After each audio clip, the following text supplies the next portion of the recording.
Барлықтарыңызға қайырлы күн достар, менің каналыма хош келдіңіздер. Каналға тіркеліп, видеоға лайк басуды ұмытпаңыздар. Буын аурулары бір күнде басталатын ауру емес. Ол ұзақ жылдарға ұласқан созылмалы аурулардың, инфекциялық аурулардың жарақат алғанның әсерінен туындайды. Буын ауруының алғашқы белгілері: тізе, саусақ буындары ауыра бастайды, ісінеді, қызарады, қозғалыс қиындайды. Осы уақытта арнайы дәрігердің тексеруінен өтіп, қажетті ем жасалмаса, буын өз қызметін тоқтата бастайды. Адамның жасы ұлғайған сайын сүйегі әлсізденеді, әрі сынғыш келеді. Ал қан тамырлары өзінің иілімділігін жоғалтады. Салдарынан буын зардап шегеді. Ауруды, әсіресе буын ауруын емдеу өте қиын әрі ұзаққа созылады.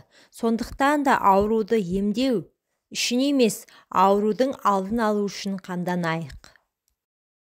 Аурудың алдын алу үшін 3 нәрсе қажет. Біріншіден, дұрыс тамақтану. Екіншіден, ағзаны қажетті минералдармен, дәрумендермен қамту. Үшіншіден, аурудың белгілері біліне басталысымен-ақ емдеуді бастау. 20-30 дана лавр жапырағын 2 стакан қайнаған суға салып, отқа қоясыз. 5 минуттай қайнаған соң қайнатпаны термосқа құясыз.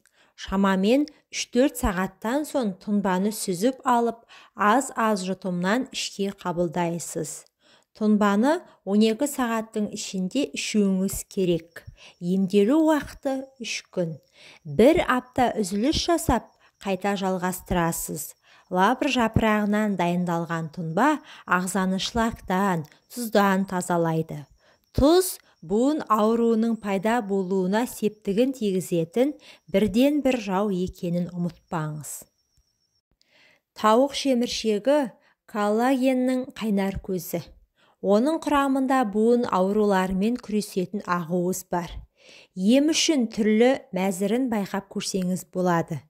Күнде таңертең аш қарынға 1 шай қасық ұнтақталған шеміршекті жеңіз.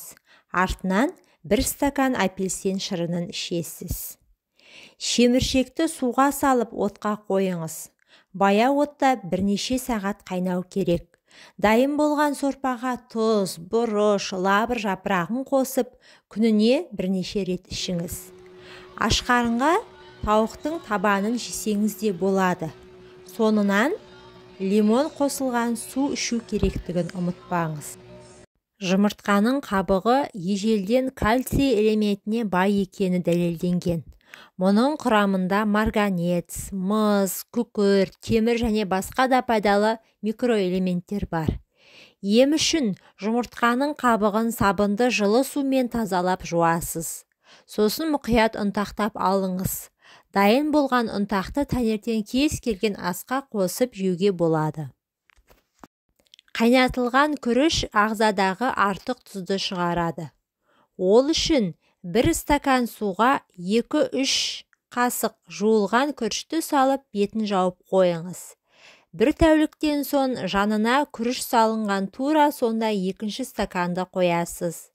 Ал 1 стаканның суын ауыстырыңыз. 3 күні де осы әдісті қайталайсыз. Бұл жолы 1 және 2 стакандағы суды ауыстыру керек. Тап осылай күріш салынған 5 стакан дайындайсыз. Күріштің суын күн сайын ауыстыруды ұмытпаңыз. 5 күні 1 стакандағы күрішті суымен ыдысқа құйып, отқа қоясыз. Баяу отта пісіру керек. Ескерту: халық емін қолданбас бұрын міндетті түрде дәрігермен кеңесіп алыңыз.